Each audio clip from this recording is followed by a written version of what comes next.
Hey,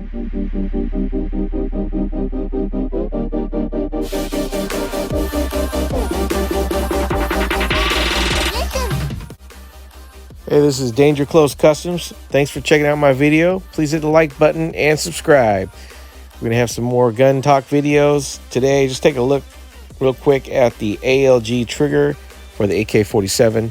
There might be some issues if you install this, so I'm going to show you one of the little details that you might have missed.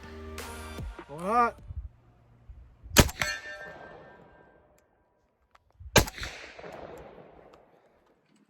All right, so I think you get the picture. What's going on here is I'm having some difficulties with my ALG trigger on an Arsenal SLR 107, and it is hanging up after the first shot.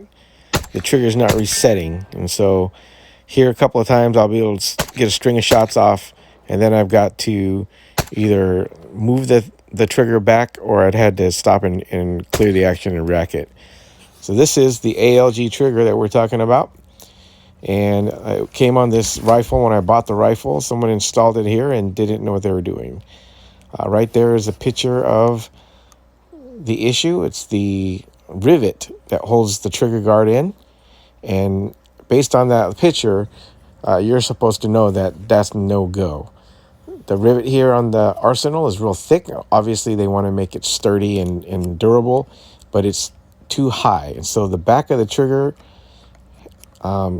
sets up against there, and that was made to prevent trigger slap.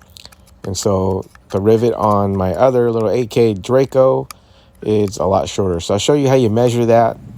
You get your calipers and you use the little spike at the bottom, and I set the bottom of the caliper on the rivet, and then I push down the little needle until it touches the receiver, and that tells you how tall that rivet is. So the one on my Arsenal, the rivet measures like 0.14, and the one on the Micro Draco was 0.66. And the tolerance in the manual for the ALG trigger says it works with 0.62. So the 0.66 is very close to 0.62. So I'm going to swap these two trigger packs across, and I'll end up with the ALG trigger on the Micro Draco, and I'll just use this trigger that's in the Draco on the Arsenal. So the part you hear me clicking there is the back of the trigger, and it shouldn't be tapping on top of the rivet.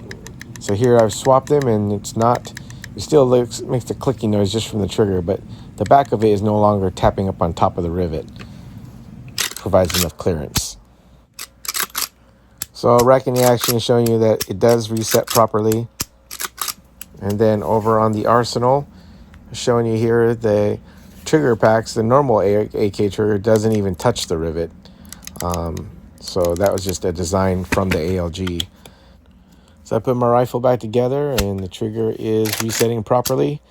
I thought I'd post a video real quickly just to show everybody who may have misunderstood that drawing that's included in the manual about how the rivet affects your ALG trigger.